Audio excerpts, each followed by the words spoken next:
بسم اللہ الرحمن الرحیم۔ عرض یہ ہے کہ آپ کو معلوم ہے کہ میں ہمیشہ عرض کرتا ہوں کہ انسان کے اندر دو چیزیں ہیں، روح اور جسم۔ حضرت شاہ ولی اللہ صاحب رحمۃ اللہ علیہ کی اصطلاح میں ان کا نام ملکیت اور بہیمیت ہے۔ حقیقت میں انسان روح کا نام ہے۔ انسان اگر جسم کا نام ہوتا تو مرنے والے کا سارا جسم پاؤں کے ناخن سے سر کے بالوں تک موجود ہوتا، مگر گھر والے اس کو جلدی قبر تک پہنچانے کی کوشش کرتے۔ اس کے علاوہ ماں روتی ہے کہ میرا بیٹا مر گیا، بیوی روتی ہے کہ میرا خاوند مر گیا، بچے روتے ہیں کہ ہمارا ابا مر گیا۔ مر کون سی چیز گئی ہے؟ معلوم ہوتا ہے کہ اندر جو روح تھی وہ انسان کا، سمجھ میں آ رہی؟ انسان کے اندر جسم میں جو روح تھی حقیقت میں وہی انسان ہے۔ جو چیز نظر آتی تھی یہ انسان کی لاش ہے، سر ان کا موجود ہے، پاؤں موجود ہے، ہاتھ موجود ہے سارا، لیکن صرف ان کا روح نہیں ہے، تو کوئی بھی اس کو انسان نہیں کہتے، لاش کہتے ہیں۔ جسم روح اصل میں انسان، روح تھی وہ انسان کا جسم میں، جو چیز نظر آتی تھی یہ انسان کی لاش ہے۔ جس طرح جسم کی تکمیل کے لیے مدارج ہیں، پہلے بچپن کا زمانہ ہوتا ہے، یہ 5-6 سال کی عمر تک کا زمانہ ہے، اس کے بعد طفولیت کا زمانہ آتا ہے، یہ بالغ ہونے کی عمر ہے، پھر جوانی اور آخر میں بڑھاپا۔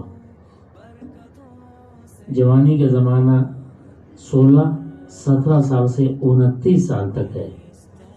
جب انسان مکمل جوان ہو جاتا ہے تو 25 سے 46 سال تک جوانی کا دور رہتا ہے۔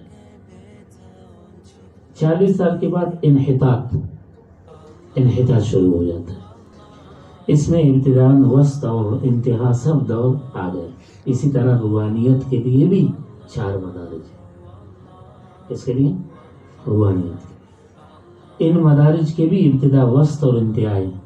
روحانیت کے 4 مدارج یہ ہیں: نمبر 1 خشیت الہی ہے، نمبر 2 ایمان، نمبر 3 اسلام، نمبر 4 احسان۔ پہلے خشیت الہی پیدا ہوتا ہے، اس سے ایمان پیدا ہوتا ہے۔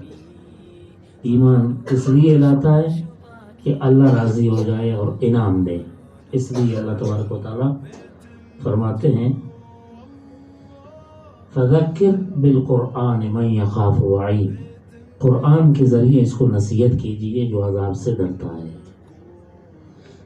دوسری جگہ فرماتے ہیں انما تنذر من اتبع الذکر وخشی الرحمن بالغیب، سوائے اس کے نہیں آپ اس کو ڈرا سکتے جو بن دیکھے خدا سے ڈرتا ہے۔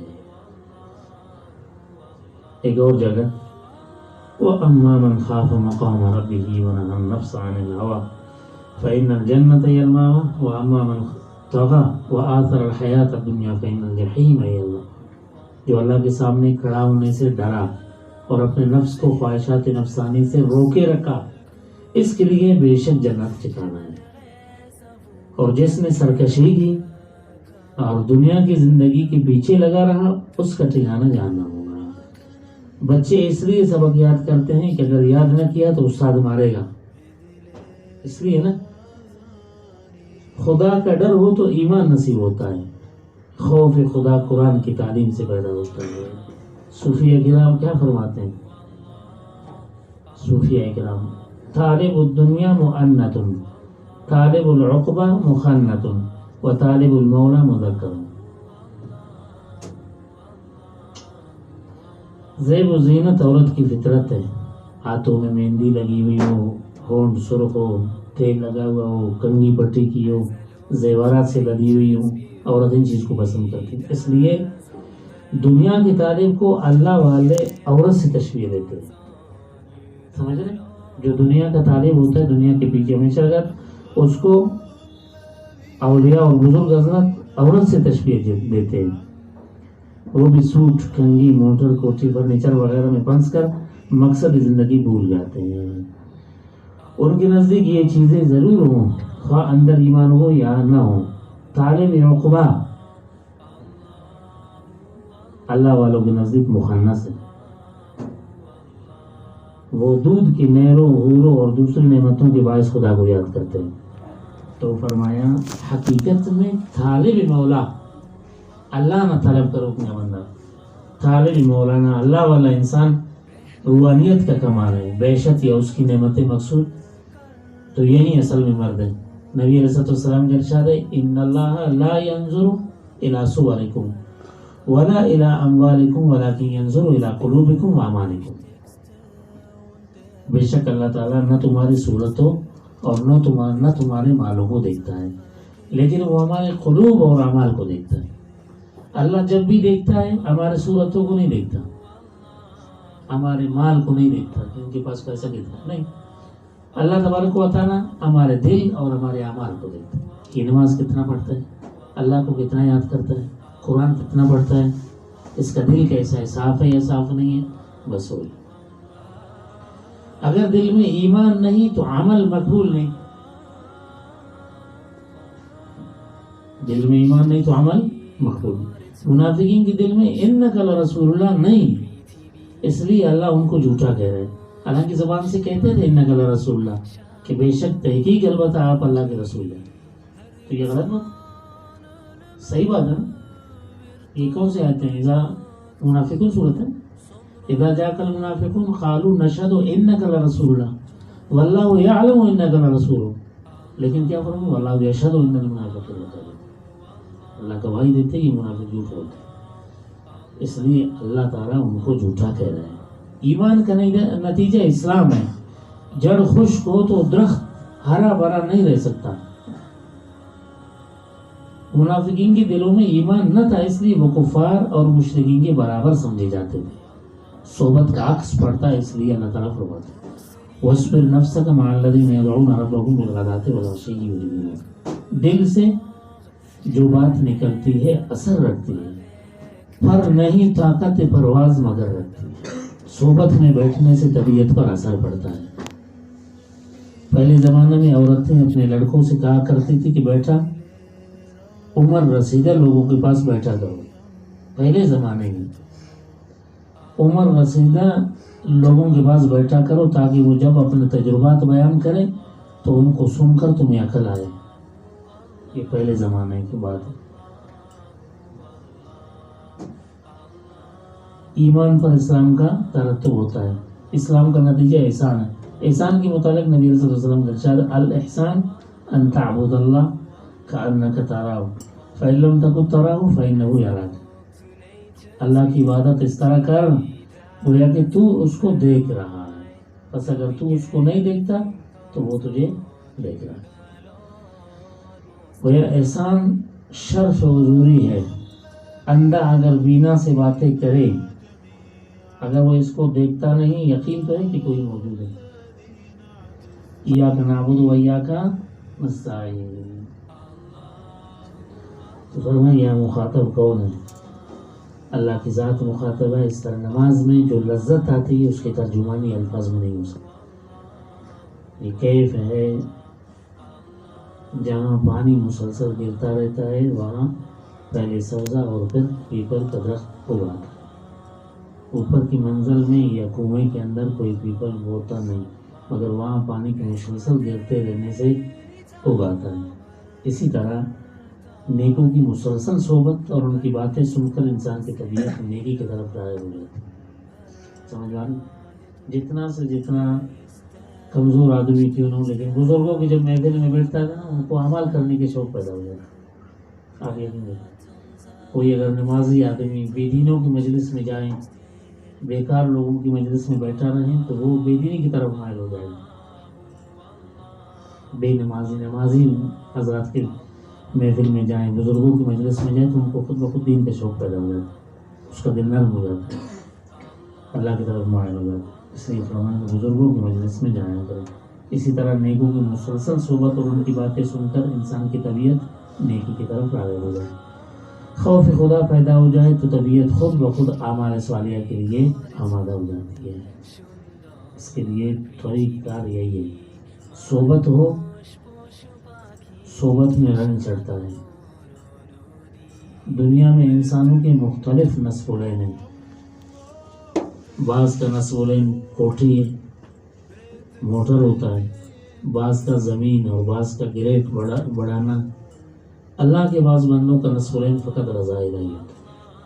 ان کی زندگی کا مقصد اللہ کے دین کی اشاعت ہوتا ہے کہ دین کس طرح پھیلے، بس ان کے ذہن میں یہی ہوتا ہے. ان کی خواہش یہ ہوتی ہے کہ اللہ تعالیٰ ان کے ذریعے سے زیادہ سے زیادہ لوگوں کو ہدایت عطا فرمائے. الدار علی الخیر کا فائدہ کہ ماتحت ان لوگوں کے اعمال صالح سے ان کو حصہ ملے اور ان کی نجات کی صورت بنے. اس دن میں شیخ صاحب کی دعائیں سنا، یقین جانے مجھے اتنا میں اس میں سوچنے لگا. میں نے کہا شیخ صاحب کتنا بڑا ہستی ہے، اللہ کا ولی ہے، بزرگ ہے. جمعے کے دن ان کا مجلس ذکر ہوتا ہے، لوگوں کی مختلف لوگوں کے سامنے اصلاحی باتیں کرتا ہے، کبھی مراقبہ ہے. لوگوں کو یعنی مخلوق کو اللہ تعالیٰ سے جڑانے کے لیے یہ ساری کوششیں ہیں کہ لوگ اللہ تعالیٰ کو پہچان لیں، اللہ والے بن جائیں. لیکن جس دن وہ جا رہے تھے عمرہ کے لیے، ابھی بزرگ نے سوچا کہ دیکھو میں جا رہا ہوں، مجلس سے ذکر نہیں ہو رہا، لیکن پھر بھی اپنی طرف سے وائس کے ذریعے سے ایک پیغام چلایا، لوگوں کو بتایا کہ بھائی آپ لوگ اعتکاف میں بیٹھے ہیں، آپ لوگ آنکھوں کی حفاظت کریں. آپ بس یہ ترتیب سارا بتا رہے تھے. اپنے روزے کو صحیح کریں، صحیح ترتیب پر چلیں، اللہ کو یاد کریں، زیادہ سے زیادہ عبادت کرنے کی کوشش کریں، اور ابھی سے رمضان مبارک کے لیے تیاری کرنے کی کوشش کریں. اب یقین کریں اس دن ایک عجیب بات فرمایا. تو فرمایا کہ وہ تو جا رہے تھے نا بیت اللہ، وہ کہتے ہیں جس سے بد نظری یہاں پر ہوتے ہیں دنیا میں، یہاں جو اپنے ملک میں پاکستان میں رہتے ہیں، بد نظریاں ہوتی ہے، غیر محرم عورتوں کو دیکھتا ہے. بعض اس قسم کے عادی ہوتے ہیں نا، وہ دیکھتے رہتے ہیں، ملتا تو کچھ نہیں ان کو، لیکن اپنا دل خراب کرتا ہے، دیکھتے ہیں، دل کالا ہو جاتا ہے. لیکن یہاں ان کی عادت ٹھیک نہیں ہوتی، پھر وہاں جا کر بیت اللہ وہاں بھی اپنے نظر کی حفاظت نہیں کرتے، وہاں بھی دیکھتا رہتا. لیکن جو وہاں اگر دیکھ کر آ گئے اپنے ملک میں، پھر وہ گناہ اس سے نہیں چھوٹتی، وہ گناہ اس کے ساتھ لگا ہوا ہے. وہ کب اس سے گناہ یہ چھوٹ جاتی ہے جب یہ پھر واپس بیت اللہ جائے، وہاں توبہ کرے. ایک آدمی، میں اس کا نام نہیں لیتا، وہ عمرے پہ گیا تھا، میں نام نہیں لیتا، اللہ مجھے معاف کرے، میں نے خود اس کی زبان سے نہیں سنا، کسی اور سے اس نے یہ باتیں کی تھی. وہ ذمہ دار آدمی، جھوٹ نہیں بولتا ہے. اس کو کہا تھا کہ میں بیت اللہ گیا تھا عمرہ کے لیے 28 دن کے لیے، کہتے مجھے وہاں بھی سکون نہیں ملتا تھا، مجھے طواف کرنے میں مزہ نہیں آتا تھا، حرم پاک میں نماز پڑھتے ہوئے مجھے مزہ نہیں آتا تھا، بالکل ٹائم زیادہ لگتا تھا نمازوں میں. کہتے ہیں میں ایسا تنگ تھا. وہ کہتا تھا کہ بار بار دنوں کو گن رہا تھا کہ یہ کتنے دن ہو گئے، دیکھیں یہ 28 دن کتنا لمبا، 1 سال کے قریب لگ رہے ہیں. پھر میں نے کہا اس سے واپس ملاقات کر. میرے جو ذہن میں نتیجہ آ رہا تھا نا، میں نے سمجھ لیا کہ اس نے معصیت کا کام کیا ہے ضرور. میں نے کہا اس سے معلومات کروں کہ وجہ اس کا کیا ہے. آپ کو بیت اللہ کا شوق نہیں ہے کیونکہ آپ کا پہلی دفعہ آپ چاہ رہے ہیں. کہتے میں وہاں پر بد نظری بہت کیا تھا، میں نے طواف میں عورتوں کو دیکھتا تھا. تو وہاں طواف میں جو ہے نا، وہ سارے عورتیں جو ہے نا وہ اپنے منہ کو کھول کے رکھتے ہیں نا، دوپٹہ نہیں رکھتے اپنے منہ پر، یا برقع نہیں پہنتے اس کا. تو بیت اللہ کو دیکھنے کے لیے وہاں کسی کو کسی کا خیال نہیں آتا.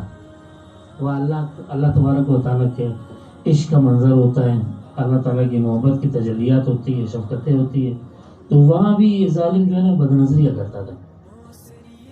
تو سب سے پہلا کام اس سے یہ ہوا، اللہ تعالیٰ نے اس کے دل کے سکون کو چھین لیا کہ آپ میرے مہمانوں کو اس غلط نظر سے دیکھتے ہیں تو پھر تیرے یہاں پر آنے کی بھی کوئی ضرورت نہیں. بے سکون کر دیا اللہ تعالیٰ. اپنے نظروں کی حفاظت کرے. کتاب میں نے لکھا آج بھی جو نظر کی حفاظت نہیں کرتا، جو اس کا خاتمہ ایمان بھی نہیں ہوتا، کبھی ایمان کا خاتمہ نہیں ہوتا. اور پھر اس بات کو بھی میں نے دیکھا کہ جو کبیرہ صغیرہ گناہ ہے نا، بار بار صغیرہ گناہوں کو کرنے سے کر کر کر کر کے نا پھر یہ کبیرہ بن جاتا ہے. پھر کبیرہ گناہ کرتے ہوئے اس نے توبہ نہیں کیا اس نے تو اللہ معافرمائے وہ کفر کی موت پر ہوتا ہے. اللہ تعالیٰ کو کسی کی پرواہ بھی نہیں ہے. یہ نہیں کہ ہم عبادت کر رہے ہیں کسی پر احسان کر رہے ہیں. ہم عبادت کریں یا نہ کریں ہم اپنے فائدے کے لیے کریں. اگر نہ کریں اللہ تعالیٰ کو کوئی پرواہ نہیں. کرے تو ہمارا اپنا فائدہ. بات سمجھ میں آئی؟ اللہ اکبر. نفس اور شیطان میرے اور آپ کے پیچھے لگے ہوئے ہیں. نفس شیطان یہ نہیں چھوڑتا ہے. کون نہیں؟ کئی عرصہ تک بزرگوں کی مجلس میں بیٹھنے سے قرآن پاک پڑھنے سے اللہ اللہ کرنے سے ذکر الہی کرنے سے بہت مشکل سے یہ جان چھوڑ جاتا ہے. یہ نہیں چھوڑتا ہے مجھے.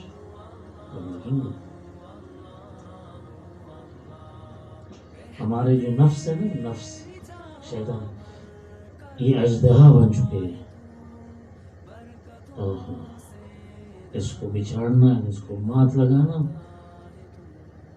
بہت مشکل ہے. اصلاح کریں وہ اپنا یہ بہت بہتر ہے. ہمارا اصلاح کریں زندگی پر کوئی بھروسہ نہیں. ہم بن کی جائیں آخرت میں اللہ تعالیٰ کے پاس. ہمارا دل بنا ہوا ہو.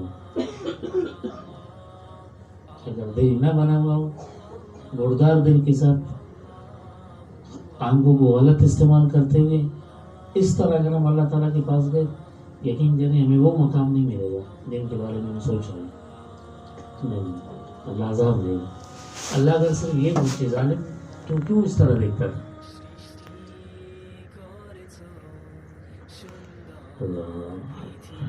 حضور صلی اللہ علیہ وسلم کا ارشاد ہے کہ میری اور تمہاری مثال اس طرح ہے کہ تم زبردستی جہنم میں گرنا چاہتے ہو. اللہ کے نبی کے فرمان ہے میری اور تمہاری مثال اس طرح ہے کہ تم زبردستی جہنم میں گرنا چاہتے ہو اور میں تمہیں کمروں سے کمر جانتے ہیں کمر سے پکڑ کر پیچھے ہٹا رہا ہوں. تم گر رہے ہو میں تمہیں پکڑ کر اس طرف دھکیل رہا ہوں.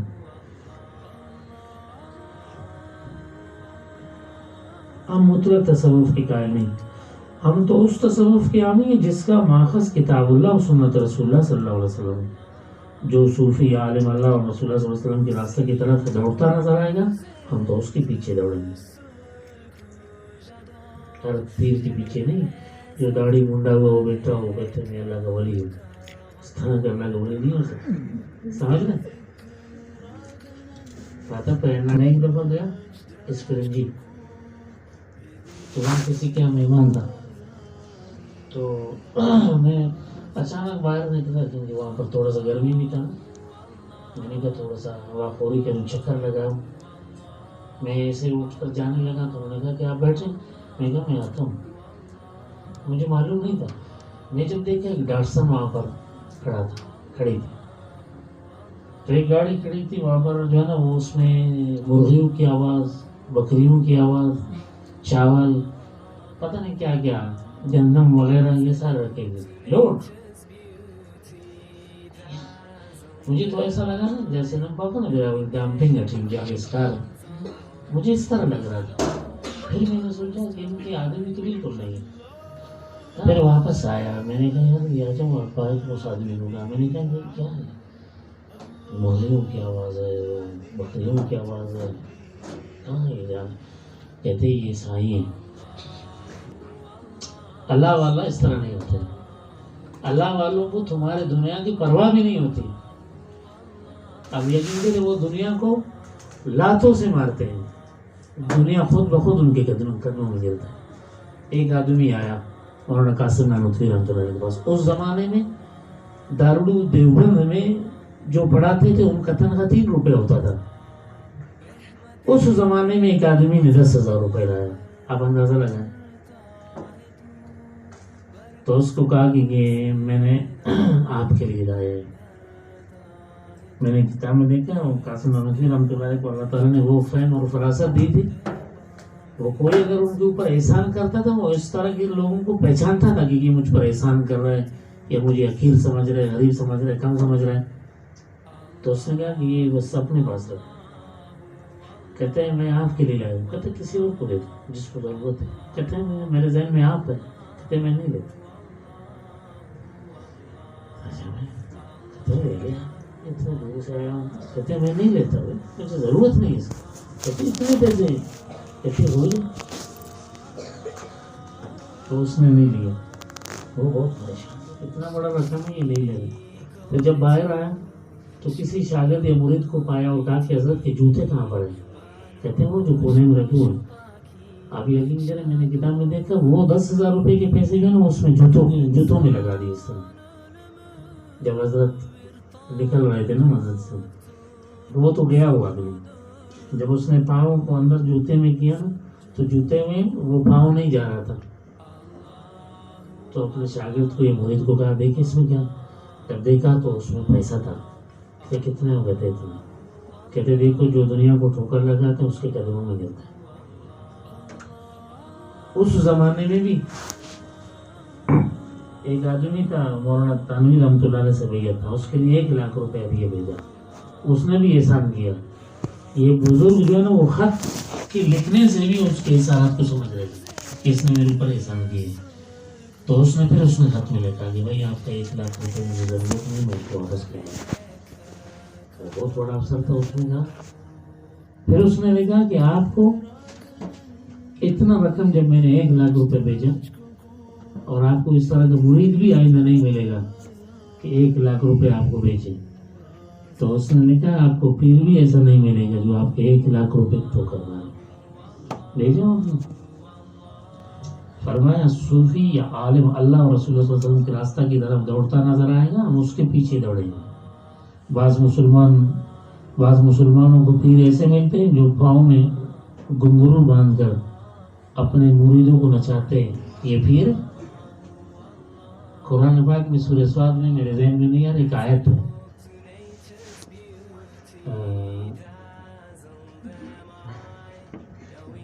ابھی میرے ذہن میں نہیں آ رہا. اس میں بھی جہنمیوں کی علامت ہے ان کے پاؤں میں اور ان کے گلے میں اور ان کے ہاتھوں میں جو زنجیر لگی ہوئی ہوں گی. تو آج کل کے ملنگ ایسا نہیں ہوتا, بڑے بڑے خوار زنجیریں ان کے ہاتھوں میں اور ان کے پاؤں میں. تو جتنا زنجیریں جو ہے نا اپنے گلے میں لٹکائے لوگ ان کو اتنا بڑا بزرگ سمجھتے ہیں.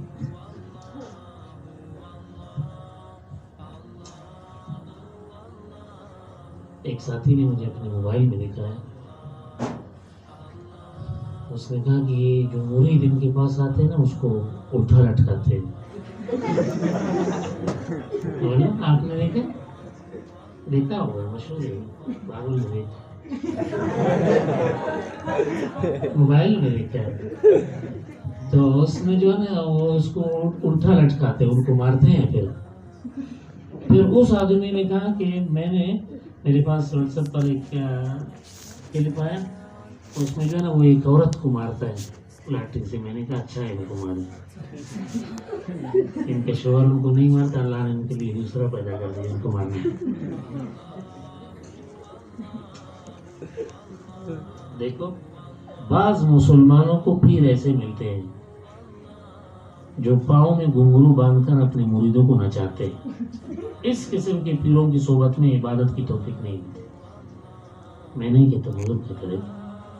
اللہ تعالیٰ مجھے اور آپ سب کو استقامت عطا فرمائے.